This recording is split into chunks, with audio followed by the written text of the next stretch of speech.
Hi guys, dito kami ngayon sa taniman ng talong.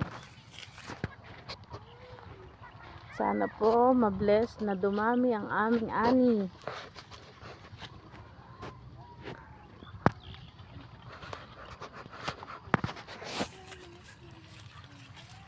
Mama, oh, palaki-laki na. Palaki-laki na. Ang aming talong. Yung mga sili maliliit pa siya.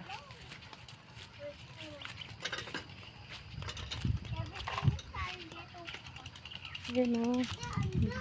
Oh, nakikita na yung mga bunga niya.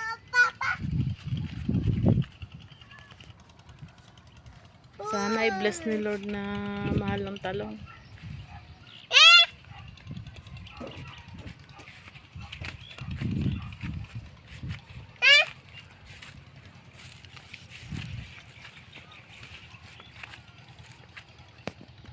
Dito.